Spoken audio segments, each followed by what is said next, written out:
Hello friends, career first 92 में आप सभी का स्वागत है। अगर आप जेएसएससी उत्पाद सिपाही झारखंड क्षेत्रीय प्रतियोगिता परीक्षा झारखंड टेट की तैयारी कर रहे हैं तो जुड़े रहें हमारे साथ ही क्लास 9th 10th 11th और 12th की केमिस्ट्री क्लासेस की वीडियोस और एमसीक्यूज पाने के लिए हमारे चैनल को लाइक, शेयर और सब्सक्राइब जरूर करें। तो बच्चों, आज हम 10वीं कक्षा का मोस्ट इम्पॉर्टेंट चैप्टर रासायनिक अभिक्रिया एवं समीकरण से संबंधित कुछ महत्वपूर्ण एमसीक्यूज देखने वाले हैं। तो चलिए क्विज शुरू करते हैं। आज का पहला प्रश्न है आपके स्क्रीन पर। रासायनिक अभिक्रिया में भाग लेने वाले पदार्थों को क्या कहते हैं? तो बच्चों, आप लोग कमेंट सेक्शन में इसका राइट आंसर जरूर लिखें। आप लोग वीडियो को पॉज कर सकते हैं और इसका सही आंसर दे सकते हैं। तो इसका राइट आंसर होगा ऑप्शन ए अभिकारक, ऑप्शन बी उत्पाद, ऑप्शन सी उत्प्रेरक या फिर ऑप्शन डी उत्पाद। तो बच्चों, इसका राइट आंसर होगा ऑप्शन ए अभिकारक। तो रासायनिक अभिक्रिया में भाग लेने वाले प्रतिफल और प्रतिकारक और बनने वाले प्रतिफल को हम क्या कहते हैं? उत्पाद कहते हैं। और भाग लेने वाले पदार्थ को अभिकारक कहते हैं। तो इसका राइट आंसर होगा ऑप्शन ए। तो रासायनिक अभिक्रिया के फलस्वरूप बनने वाले पदार्थ को क्या कहते हैं? तो ऑप्शन ए अभिकारक, ऑप्शन बी उत्पाद, ऑप्शन सी उत्प्रेरक या फिर ऑप्शन डी उत्पाद। इसका राइट आंसर होगा ऑप्शन बी उत्पाद। चलिए नेक्स्ट प्रश्न की ओर आगे बढ़ते हैं। किसी रासायनिक अभिक्रिया में उत्पाद का कुल द्रव्यमान अभिकारक के द्रव्यमान के होता है? ऑप्शन ए 0, ऑप्शन बी अधिक, ऑप्शन सी कम या फिर ऑप्शन डी बराबर। तो इसका राइट आंसर होगा ऑप्शन डी बराबर। तो रासायनिक अभिक्रिया में भाग लेने वाले प्रतिकारक और बनने वाले प्रतिफल दोनों का द्रव्यमान क्या होता है? समान होता है, बराबर होता है। तो इसका राइट आंसर होगा ऑप्शन डी। चलिए नेक्स्ट प्रश्न की ओर आगे बढ़ते हैं। रासायनिक अभिक्रिया को संतुलित किस नियम के आधार पर किया जाता है? रासायनिक अभिक्रिया का जो संतुलन किया जाता है तो उसे किस नियम के आधार पर किया जाता है? ऑप्शन ए द्रव्यमान संरक्षण के नियम, ऑप्शन बी निश्चित अनुपात के नियम, ऑप्शन सी डाल्टन का नियम या फिर ऑप्शन डी आवोगाड्रो का नियम। इसका राइट आंसर बच्चों आप लोग कमेंट सेक्शन में जरूर लिखें। तो इसका राइट आंसर होगा ऑप्शन ए द्रव्यमान संरक्षण के नियम। चलिए नेक्स्ट प्रश्न की ओर आगे बढ़ते हैं। बेरियम क्लोराइड और सोडियम सल्फेट आपस में अभिक्रिया कर बेरियम सल्फेट और सोडियम क्लोराइड का निर्माण करते हैं।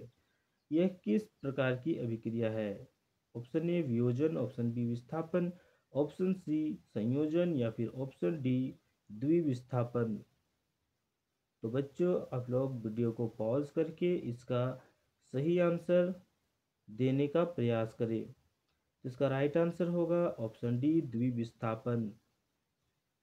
चलिए नेक्स्ट प्रश्न की ओर आगे बढ़ते हैं।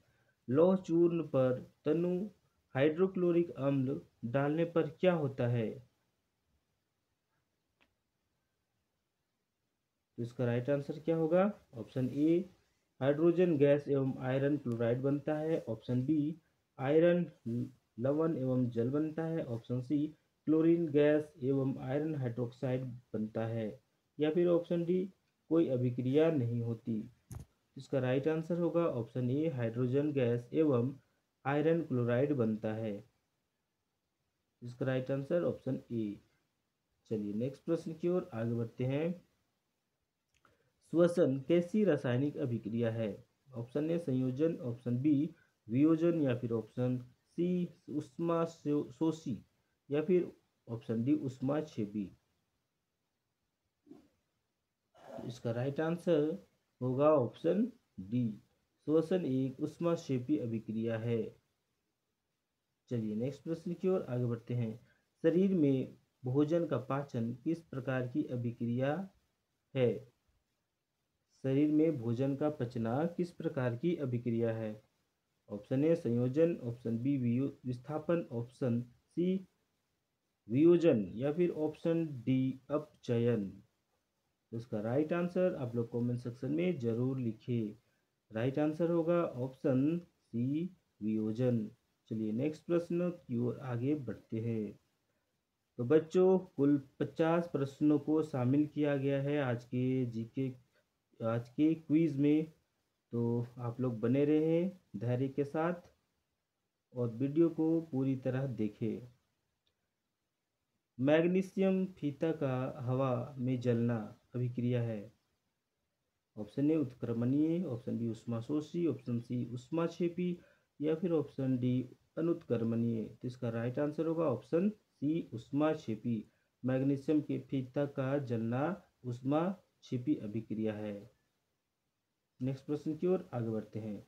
साग सब्जियों का विघटित होकर कंपोस्ट बनना किस प्रकार की अभिक्रिया है? ऊष्माशोषी, ऑप्शन बी वियोजन, ऑप्शन सी ऊष्माक्षेपी या फिर ऑप्शन डी संयोजन। तो इसका राइट आंसर होगा ऑप्शन सी ऊष्माक्षेपी। चलिए नेक्स्ट प्रश्न की ओर आगे बढ़ते हैं। दिए गए प्रक्रम में कौन ऊष्माक्षेपी है? ऑप्शन ए पाचन, ऑप्शन बी संवहन, ऑप्शन सी श्वसन या फिर ऑप्शन डी उत्सर्जन। तो इसका राइट आंसर होगा ऑप्शन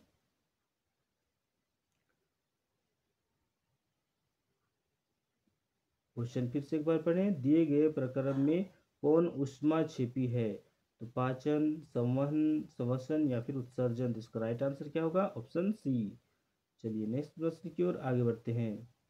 उपचयन में क्या होता है? ऑप्शन ए ऑक्सीजन की वृद्धि होती है, ऑप्शन बी हाइड्रोजन की वृद्धि होती है, ऑप्शन सी ऑक्सीजन की कमी होती है या फिर ऑप्शन डी ऑक्सीजन और हाइड्रोजन दोनों की वृद्धि होती है। तो बच्चों उपचयन एक ऐसी रासायनिक अभिक्रिया है जिसमें ऑक्सीजन का योग और हाइड्रोजन का ह्रास होता है। तो इसमें ऑक्सीजन की वृद्धि होती है उपचयन में। तो इसका राइट आंसर क्या होगा? ऑप्शन ए ऑक्सीजन की वृद्धि। चलिए नेक्स्ट प्रश्न की ओर आगे बढ़ते हैं। अपचयन में क्या होता है? ऑक्सीजन की वृद्धि होती है, हाइड्रोजन की कमी होती है, ऑक्सीजन की कमी होती है या फिर ऑक्सीजन और हाइड्रोजन की वृद्धि होती है। अपचयन तो बच्चों अपचयन एक ऐसी रासायनिक अभिक्रिया है जिसमें हाइड्रोजन का योग होता है और ऑक्सीजन का ह्रास होता है। तो यहाँ पर ऑप्शन में दिया गया है ऑक्सीजन की वृद्धि। तो यह ऑप्शन तो नहीं होगा, ये उपचयन का है। हाइड्रोजन की कमी, तो हाइड्रोजन की कमी किस में हो जाता है? उपचयन में होता है। ऑक्सीजन की कमी, तो ऑक्सीजन की कमी इसका राइट आंसर होगा, क्योंकि अपचयन एक ऐसी रासायनिक अभिक्रिया है जिसमें ऑक्सीजन का योग और हाइड्रोजन का ह्रास होता है, और अपचयन एक ऐसी अभिक्रिया है जिसमें ऑक्सीजन की कमी होती है। इसका राइट आंसर ऑप्शन सी। चलिए नेक्स्ट प्रश्न की ओर आगे बढ़ते हैं। अपचयन उपचयन अपचयन अभिक्रिया का दूसरा नाम क्या है? ऑप्शन ए विकृत गंधिता, ऑप्शन बी संक्षारण, ऑप्शन सी रिडॉक्स अभिक्रिया या फिर इनमें से कोई नहीं। तो इसका राइट आंसर होगा ऑप्शन सी रिडॉक्स अभिक्रिया। तो रिडॉक्स अभिक्रिया में क्या होता है? तो रिडॉक्स अभिक्रिया में इसका राइट आंसर होगा ऑप्शन डी। तो रिडॉक्स में हम लिखते हैं ऑक्सीडेशन, ऑक्सीडेशन का ऑक्स और रिडक्शन का रेड, ये दोनों मिलके क्या बना देता है? रिडॉक्स, रिडॉक्स बना देता है। इसलिए हम इसे कहते हैं रिडॉक्स अभिक्रिया। इसका राइट आंसर होगा ऑप्शन सी। चलिए तो नेक्स्ट प्रश्न की ओर आगे बढ़ते हैं। उपचयन को रोकने वाले पदार्थ को क्या कहते हैं? उपचयन को रोकने वाले पदार्थ को क्या कहते हैं? तो बच्चों इसका राइट आंसर क्या होगा? ऑप्शन ए ऑक्सीकारक, ऑप्शन बी प्रति ऑक्सीकारक, ऑप्शन सी अवकारक या फिर ऑप्शन डी प्रति अवकारक। तो उपचयन को रोकने के लिए किस पदार्थ का प्रयोग किया जाता है? तो इसका राइट आंसर होगा प्रति ऑक्सीकारक, ऑप्शन बी इसका राइट आंसर होगा। चलिए नेक्स्ट प्रश्न की ओर आगे बढ़ते हैं। पदार्थ एक्स के विलयन का उपयोग सफेदी करने में होता है, एक्स का नाम क्या है? Option A calcium oxide, option B calcium carbonate, option C calcium nitrate या फिर ऑप्शन डी कैल्शियम हाइड्रोक्साइड। इसका राइट आंसर क्या होगा? ऑप्शन, यहाँ पर दो ऑप्शन है तो यहाँ पर कंफ्यूजन वाला है, तो आप समझना है दोनों चीज़ों को। कैल्शियम ऑक्साइड इसको कहा जाता है बिन बूझा चूना, और ऑप्शन डी कैल्शियम हाइड्रोक्साइड इसे कहते हैं बूझा चूना। बूझा चूना है ना, बूझा चूना इसे कहते हैं। तो इसका राइट आंसर होगा ऑप्शन ए कैल्शियम हाइड्रोक्साइड। और कैल्शियम ऑक्साइड, ये कैल्शियम हाइड्रोक्साइड भी हो सकता है, लेकिन यहाँ पे दो ऑप्शन है तो कैल्शियम ऑक्साइड होगा पहले। चलिए तो नेक्स्ट प्रश्न की ओर आगे बढ़ते हैं। सोडियम सोडियम सल्फेट और बेरियम क्लोराइड को मिलाने पर किस रंग का अवक्षेप प्राप्त होता है? तो नीला, ऑप्शन बी हरा, ऑप्शन बी सी सफ़ेद या फिर ऑप्शन डी भूरा। सोडियम सल्फेट और बेरियम क्लोराइड को आपस में मिलाया जाता है तो एक अवक्षेप प्राप्त होता है, जिसे हम कहते हैं ना वो सफ़ेद अवक्षेप प्राप्त होता है। तो इसका राइट आंसर होगा ऑप्शन सी। चलिए नेक्स्ट प्रश्न की ओर आगे बढ़ते हैं। सिल्वर क्लोराइड का रंग होता है, कैसा होता है? ऑप्शन ए काला, ऑप्शन बी लाल, ऑप्शन सी पीला या फिर ऑप्शन डी श्वेत। तो सिल्वर क्लोराइड का रंग श्वेत होता है, तो इसका राइट आंसर होगा ऑप्शन डी। तो तो बच्चों वीडियो बहुत लंबा ना हो जाए इसलिए इसका बहुत जल्द हम आंसर देने की कोशिश कर रहे हैं। आप लोग कमेंट सेक्शन में ज़रूर लिखें, वीडियो को पॉज करके सारा टेस्ट लगाएं। तो चलते हैं नेक्स्ट प्रश्न की ओर। कॉपर सल्फेट किस रंग का होता है? ऑप्शन ए पीला, ऑप्शन बी हरा, ऑप्शन सी लाल या फिर ऑप्शन डी नीला। कॉपर सल्फेट का रंग कैसा होता है? इसका सही आंसर होगा ऑप्शन बी हरा। कॉपर सल्फेट का रंग हरा होता है। बाय मिस्टेक नीला हो गया है, ध्यान देना है। मैग्नीशियम रिबन के वायु में दहन के फलस्वरूप श्वेत पदार्थ मैग्नीशियम ऑक्साइड बनता है। इस अभिक्रिया में मैग्नीशियम का क्या हो जाता है? मैग्नीशियम रिबन के वायु में दहन के फलस्वरूप श्वेत पदार्थ मैग्नीशियम ऑक्साइड में बनता है। इस अभिक्रिया में मैग्नीशियम का क्या हो जाता है? अपचयन हो जाता है, उपचयन हो जाता है, उपरोक्त दोनों, इनमें से कोई नहीं। तो बच्चों इस प्रश्न का उत्तर देने के लिए आप लोग वीडियो को पॉज करें और अच्छा से पढ़ें, क्योंकि यहाँ पर उपचयन और अपचयन को जब तक आप नहीं समझेंगे सही आंसर नहीं दे पाएंगे। तो इसका राइट आंसर होगा उपचयन, क्योंकि मैग्नीशियम रिबन को वायु में जलाते हैं तो ऑक्सीजन इसका योग हो जाता है और मैग्नीशियम ऑक्साइड का फॉर्मेशन होता है। चलिए, चूने से सफ़ेदी करते समय चूना में पानी डालने पर ऊष्मा निकलती है, इसमें कौन सी अभिक्रिया होती है? तो इसका राइट आंसर क्या होगा? ऑप्शन ए ऊष्माशोषी संयोजन, ऑप्शन बी ऊष्माक्षेपी संयोजन, ऑप्शन सी ऊष्माक्षेपी वियोजन या फिर ऑप्शन डी ऊष्माशोषी वियोजन। चूने से सफ़ेदी करने पर यानी कैल्शियम ऑक्साइड होता है, जब उसे हम पानी में डालते हैं तो ऊष्माक्षेपी अभिक्रिया होती है, तो हम क्या कहते हैं उसे, और वो टूट करके क्या बना देता है, कैल्शियम ऑक्साइड और वाटर मिलके कैल्शियम हाइड्रोक्साइड बनाता है, तो संयोजन अभिक्रिया होती है ऊष्माक्षेपी संयोजन अभिक्रिया। ऑप्शन बी इसका राइट आंसर है। चलिए नेक्स्ट प्रश्न की ओर आगे बढ़ते हैं। निम्न में से कौन सा उत्पाद लेड नाइट्रेट को गर्म करने पर प्राप्त होता है? तो बच्चों इसका राइट आंसर आप लोग कमेंट सेक्शन में जरूर लिखें। तो निम्न में से कौन सा उत्पाद लेड नाइट्रेट को गर्म करने पर प्राप्त होता है? Option A oxygen, option B nitrogen dioxide, option C nitrogen dioxide और nitrogen, option D nitrogen dioxide और ऑक्सीजन। इसका राइट आंसर होगा ऑप्शन डी। चलिए नेक्स्ट प्रश्न की ओर आगे बढ़ते हैं। चिप्स की थैली में कौन सी गैस भरी रहती है? Option A oxygen, option B hydrogen, option C nitrogen या फिर ऑप्शन डी सल्फर डाइऑक्साइड। तो बच्चों आप लोगों को बताना है कि चिप्स की थैली में नाइट्रोजन गैस भरा जाता है। क्यों भरा जाता है आप लोगों को कमेंट सेक्शन में लिखना है। तो इसका राइट आंसर होगा ऑप्शन सी नाइट्रोजन।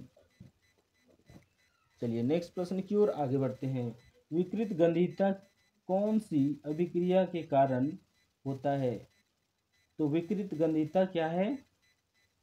विकृत गंधीयता एक ऐसी अभिक्रिया है जिसमें किसी खाद्य पदार्थ को अगर हम वायु के संपर्क में कुछ दिन तक छोड़ दें तो वे क्या हो जाते हैं? विकृत हो जाते हैं और गंध देने लगते हैं। तो हम उसे कहते हैं विकृत गंधीयता। इस अभिक्रिया में क्या होता है?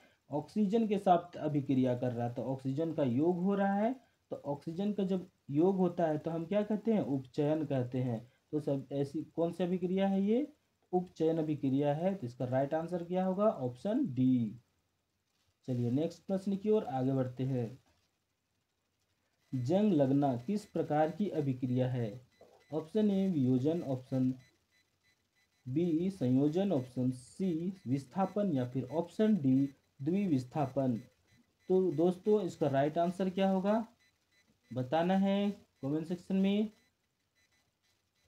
तो यहाँ पर इसका राइट आंसर होगा ऑप्शन बी संयोजन। क्योंकि यहाँ पर हमें देखना है कि जब हम लोग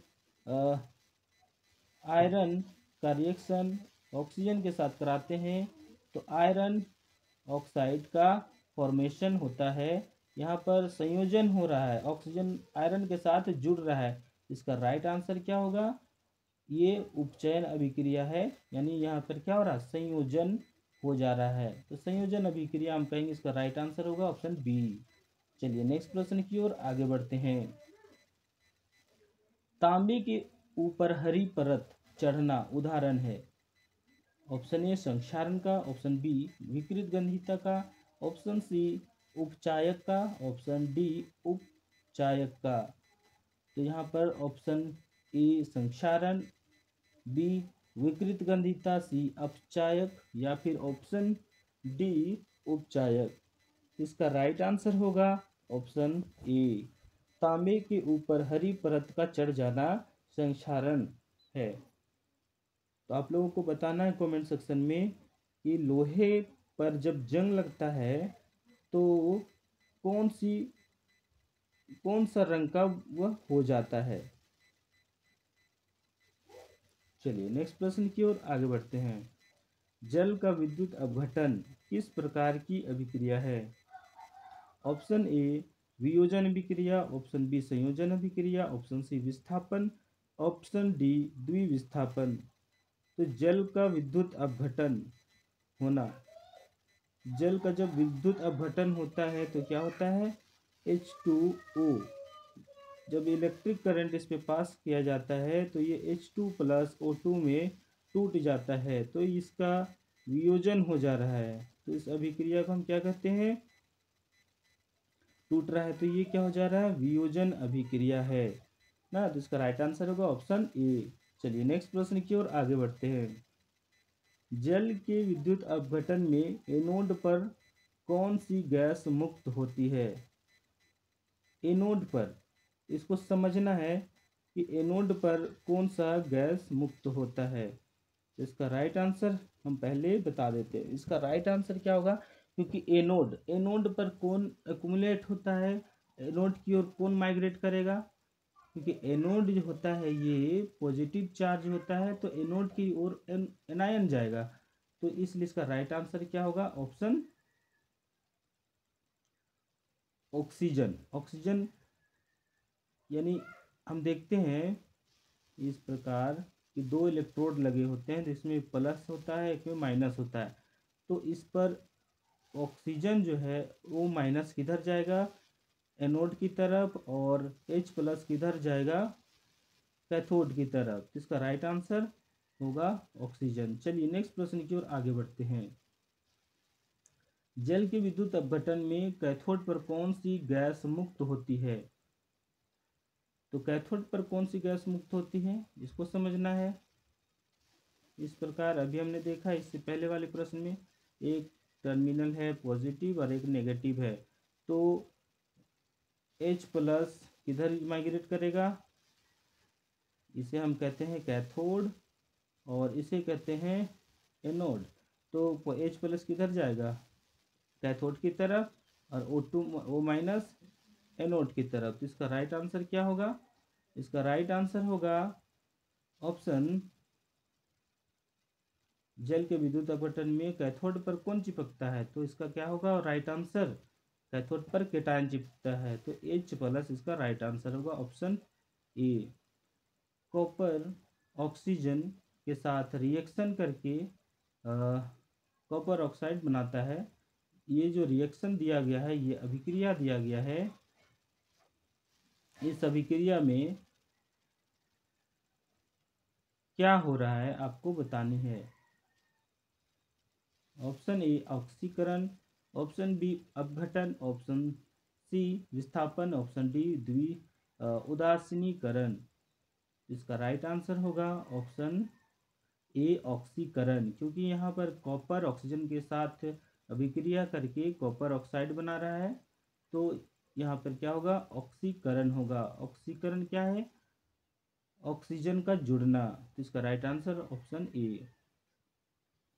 तो चलिए नेक्स्ट प्रश्न की ओर आगे बढ़ते हैं। संगमरमर का रासायनिक सूत्र होता है, संगमरमर का रासायनिक सूत्र बतानी है। तो कैल्शियम ऑक्साइड ये है बिन बुझा चूना का, और कैल्शियम कार्बोनेट है संगमरमर का, और कैल्शियम हाइड्रोक्साइड अपना बिन बूझा चूना है। तो इसमें राइट आंसर क्या होगा, इसमें राइट आंसर होगा ऑप्शन बी कैल्शियम कार्बोनेट। चलिए ऑप्शन बी इसका राइट आंसर होगा। चलिए नेक्स्ट प्रश्न की ओर आगे बढ़ते हैं। किस रासायनिक यौगिक के बनने के कारण दीवार में चमक आती है? आपको बतानी है कि किस यौगिक के बनने के कारण दीवार में चमक आती है। तो बच्चों यह ऑप्शन क्या होगा, ऑप्शन ए इसका राइट आंसर होगा। और यहाँ पे ध्यान देना है, यानी ऑप्शन ए क्या है यहाँ पर, बिन बूझा चूना।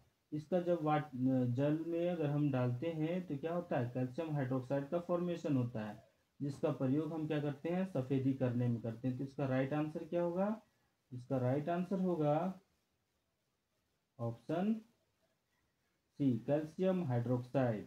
कैल्शियम हाइड्रोक्साइड का फॉर्मेशन होता है ना, जिससे दीवार में चमक आती है। चलिए कैल्शियम श्याम स्वीत फोटोग्राफी में किस पदार्थ का उपयोग होता है? इसका राइट आंसर क्या होगा, option A silver nitrate, option B silver chloride, option C silver iodide, option D इनमें से कोई नहीं। तो इसका राइट आंसर क्या हो जाएगा, इसका राइट आंसर होगा ऑप्शन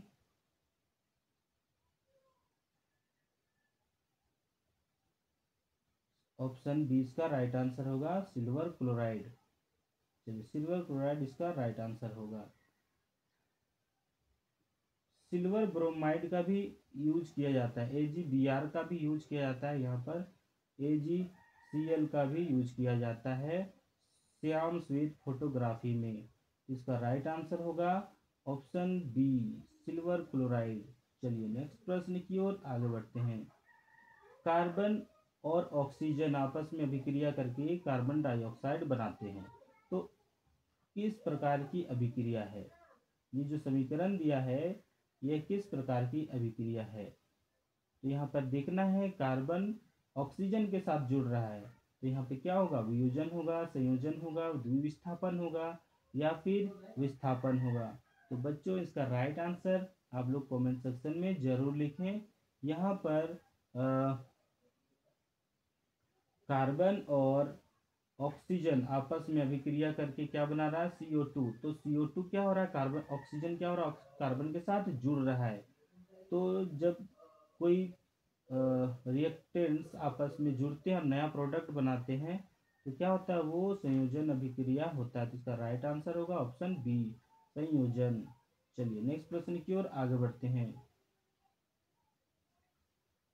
H2 और O2 आपस में अभिक्रिया करके H2O बनाते हैं, यानी हाइड्रोजन और ऑक्सीजन मिलकर क्या बनाते हैं, जल का निर्माण करते हैं।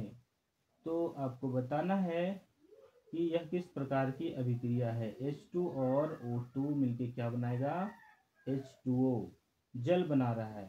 तो यह किस प्रकार की अभिक्रिया, देख रहे हैं कि हाइड्रोजन और ऑक्सीजन क्या कर रहा है, आपस में संयोग हो रहे हैं और एक नया यौगिक का निर्माण कर रहा है। तो यहाँ पर क्या हो जाएगा, राइट आंसर होगा ऑप्शन ए, संयोजन अभिक्रिया। तो इसका राइट आंसर है ऑप्शन ए। तो चलिए नेक्स्ट प्रश्न की ओर। कॉपर ऑक्साइड और हाइड्रोजन आपस में अभिक्रिया करते हैं और कॉपर का निर्माण करता है और साथ ही जल का निर्माण होता है। तो दिए हुए अभिक्रिया में किस पदार्थ का अपचयन हो रहा है। यहाँ पे बताना है कि अपचयन किसका हो रहा है। अपचयन देख करके बताना है कि कॉपर के साथ में कॉपर ऑक्साइड से क्या हो रहा है, हाइड्रोजन का रिएक्शन कराया जा रहा है। तो कॉपर यहाँ पे क्या हो जा रहा है, बाहर निकल जा रहा है और इसके साथ हाइड्रोजन के साथ क्या जा रहा है, ऑक्सीजन जा रहा है। तो यहाँ पर हम देख सकते हैं, तो हाइड्रोजन का क्या हो जा रहा है, उपचयन हो जा रहा है और कॉपर का अपचयन हो जा रहा है ना। तो यहाँ पर कौन सा विक्रिया है, पदार्थ का उपचयन हो रहा है। किस पदार्थ का उपचयन हो रहा है, ये राइट आंसर होगा हाइड्रोजन, क्योंकि हाइड्रोजन के साथ क्या जुड़ रहा है, ऑक्सीजन। तो इसका राइट आंसर ऑप्शन बी। तो चलिए नेक्स्ट प्रश्न की ओर आगे बढ़ते हैं। लेड ऑक्साइड और कार्बन आपस में अभिक्रिया करके लेड और कार्बन डाइऑक्साइड का फॉर्मेशन करता है। तो दिए गए समीकरण में किस पदार्थ का उपचयन तथा अपचयन हो रहा है। यहाँ पर बताना है कि अपचयन किसका हो रहा है और उपचयन किसका हो रहा है।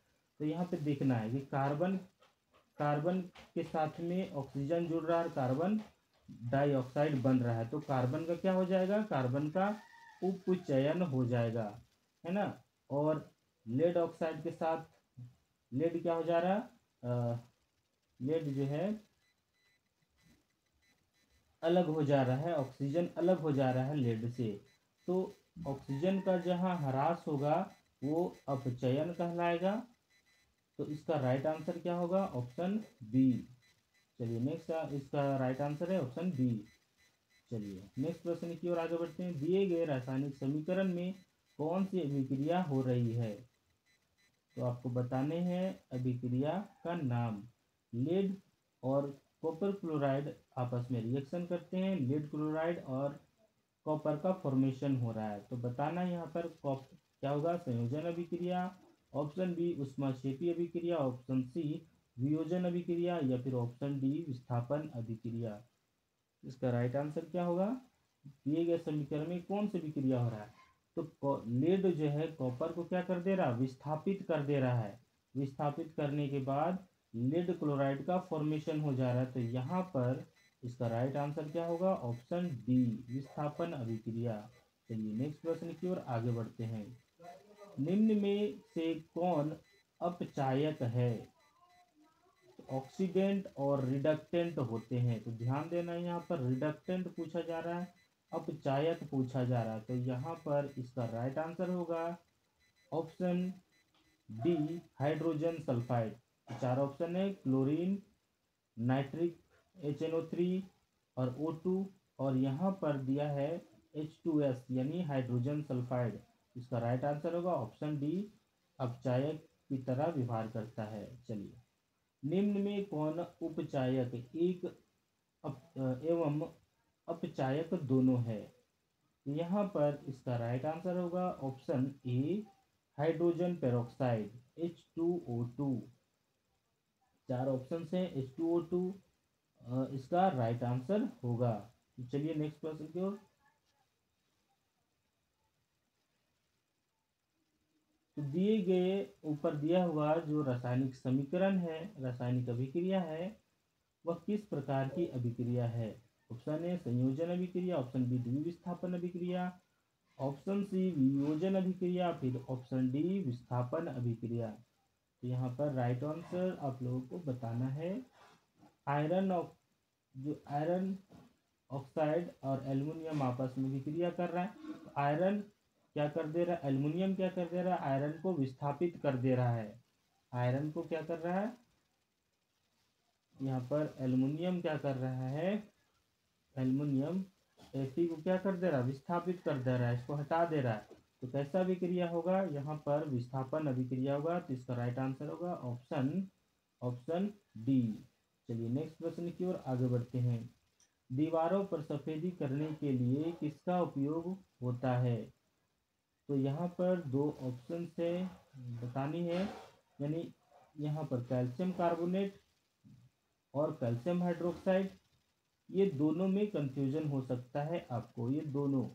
तो यहाँ पर देखना है कि कैल्शियम ऑक्साइड को जब वाटर में डिजोल्व किया जाता है तो एक नया पदार्थ बनता है कैल्शियम हाइड्रोक्साइड।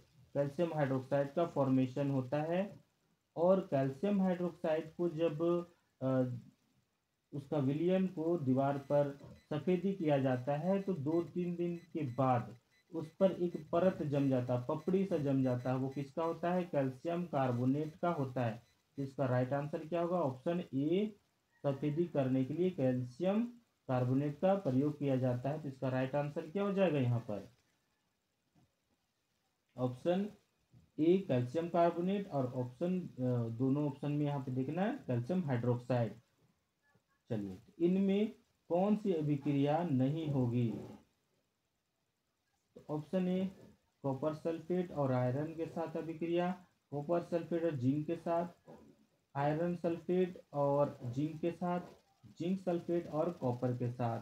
तो यहाँ पे बतानी है कि कौन सी अभिक्रिया नहीं होगी। यहाँ पे देखना है कि आयरन और कॉपर में आयरन अधिक क्रियाशील है तो कॉपर को यह क्या कर देगा, हटा देगा। और यहाँ भी जिंक क्या करेगा, यहाँ भी जिंक जो है अधिक क्रियाशील है तो कॉपर को हटाएगा। जिंक यहाँ आयरन को रिप्लेस कर देगा, लेकिन कॉपर यहाँ पर जिंक को रिप्लेस नहीं कर पाएगा, तो इसलिए यह अभिक्रिया पॉसिबल नहीं है। तो ऑप्शन डी इसका क्या होगा, राइट आंसर हो जाएगा। क्योंकि कॉपर अधिक क्रियाशील है, जिंक अधिक क्रियाशील है और कॉपर कम। रासायनिक समीकरणों का संतुलित करने की विधि है। Option A hit and try, option B trial विधि, option C hit and run, option D hit and trial. इसका राइट आंसर क्या हो जाएगा, ऑप्शन डी इसका राइट आंसर होगा। रासायनिक अभिक्रिया को संतुलित करने की एक विधि है जिसे हम कहते हैं हिट एंड ट्रायल विधि। इसका राइट आंसर होगा ऑप्शन डी। चलिए नेक्स्ट प्रश्न की ओर आगे बढ़ते हैं। रासायनिक अभिक्रियाओं को संतुलित करने की हिट एंड ट्रायल विधि में उपयोग होती है।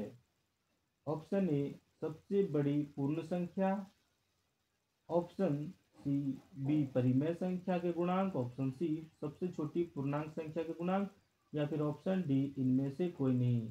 तो बच्चों जब हम देखते हैं जैसे एक रासायनिक अभिक्रिया H2O2 मिलकर के क्या बनाएगा, H2O बनाएगा। तो इससे हम समीकरण को संतुलित करने के लिए हम जिस संख्या का प्रयोग करते हैं वह सबसे छोटी पूर्णांक संख्या के गुणांक। तो इसका राइट आंसर होगा ऑप्शन सी। तो यहाँ पर हम क्या करते हैं, ऑक्सीजन इधर देखते हैं 2 है, यहाँ पे 2 है, तो प्रोडक्ट के साथ में 2 लगाएंगे। हाइड्रोजन कितना हो गया, 4 हो गया, तो इधर हम 2 लगाएंगे। इस तरह से छोटा संख्या जो है वो क्या है, इसका राइट आंसर ऑप्शन सी। अभिकारक या उत्पाद जब जल में घोल के रूप में उपस्थित होते हैं तब हम लिखते हैं, जब जल में घोल के रूप में होते हैं, है ना, तो हम उसे क्या लिखते हैं, एक विलयन होता है जो है ना पूरा फीका टाइप का होता है, विलियन बनता है। लेकिन एक जब घोल के रूप में उपस्थित होता है, थोड़ा सा गाढ़ा टाइप का, तो हम उसे क्या कहते हैं, पीपीटी कहते हैं, अवक्षेप कहते हैं। अवक्षेप का हम अवक्षेपण अभिक्रिया में क्या होता है, अवक्षेप का निर्माण होता है। तो इसका राइट आंसर होगा अच्छा, यहाँ पर क्वेश्चन एक बार देखते हैं। अभिक्रिया या उत्पाद जब घोल के रूप में उपस्थित होते हैं तब हम उसे क्या लिखते हैं, तब उसे हम क्या लिखते हैं, ए क्यू लिखते हैं। तो इसका राइट आंसर क्या हो जाएगा, ऑप्शन सी, ए क्यू। चलिए नेक्स्ट प्रश्न की ओर आगे बढ़ते हैं। किस विलयन के अनुसार रासायनिक अभिक्रिया में भाग लेने वाले प्रतिकारक एवं बनने वाले प्रतिफल दोनों का द्रव्यमान समान होता है? ऑप्शन ए द्रव्यमान संरक्षण के नियम, ऑप्शन बी ऊर्जा संरक्षण के नियम, ऑप्शन सी संवेग संरक्षण के नियम, या फिर ऑप्शन डी इनमें से कोई नहीं। तो बच्चों इसका राइट आंसर आप लोग कमेंट सेक्शन में जरूर लिखें। तो इसका राइट आंसर होगा ऑप्शन ए द्रव्यमान संरक्षण के नियम। चलिए नेक्स्ट प्रश्न की ओर आगे बढ़ते हैं। उष्मा के द्वारा की गई वियोजन अभिक्रिया को कहते हैं? उष्मा के द्वारा की गई वियोजन अभिक्रिया को हम क्या कहते हैं, उष्मीय वियोजन अभिक्रिया। तो इसका राइट आंसर क्या होगा, ऑप्शन ए संयोजन, ऑप्शन बी वियोजन अभिक्रिया, ऑप्शन सी विश्व उष्मीय वियोजन अभिक्रिया, या फिर ऑप्शन डी इनमें से संयोजन अभिक्रिया। तो राइट आंसर क्या होगा, ऑप्शन सी इसका राइट आंसर होगा, उष्मीय वियोजन अभिक्रिया। क्योंकि हम हीट का प्रयोग यहाँ पे करते हैं, तो उसमें वियोजन अभिक्रिया है। सूर्य के प्रकाश में श्वेत रंग का सिल्वर क्लोराइड किस रंग का हो जाता है? सूर्य के प्रकाश में श्वेत रंग का सिल्वर क्लोराइड किस रंग का हो जाता है? ऑप्शन ए लाल रंग का, ऑप्शन बी धूसर रंग का, ऑप्शन सी पीला रंग का, ऑप्शन डी श्वेत रंग का। तो इसका राइट आंसर क्या होगा, ऑप्शन बी धूसर रंग का हो जाता है। चलिए नेक्स्ट प्रश्न की ओर आगे बढ़ते हैं। आज का अंतिम प्रश्न, ओ सॉरी बच्चों, तो 50वां प्रश्न बाय मिस्टेक यहाँ पर छूट गया है। तो आज का क्विज यहीं पर समाप्त होता है।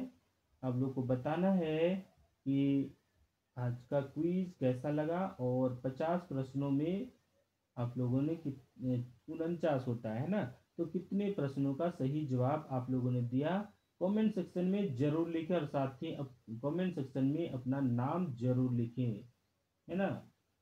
तो चलिए क्विज समाप्त करते हैं,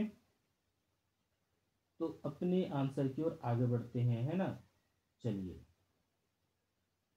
इस प्रकार आप देख सकते हैं, रासायनिक अभिक्रिया में भाग लेने वाले अभिक्रिया को क्या कहते हैं, पदार्थ को अभिकारक कहते हैं। और रासायनिक अभिक्रिया में फलस्वरूप बनने वाले पदार्थ को उत्पाद कहते हैं। किसी रासायनिक अभिक्रिया में उत्पाद का कुल द्रव्यमान अभिकारक के द्रव्यमान के बराबर होता है। तो बच्चों वीडियोस लगभग आधे घंटे से भी ज़्यादा का बन चुका है, तो यहीं पर हम अपने क्विज को समाप्त करते हैं। मिलते हैं नेक्स्ट क्विज में, तब तक के लिए पढ़ते रहिए, बढ़ते रहिए।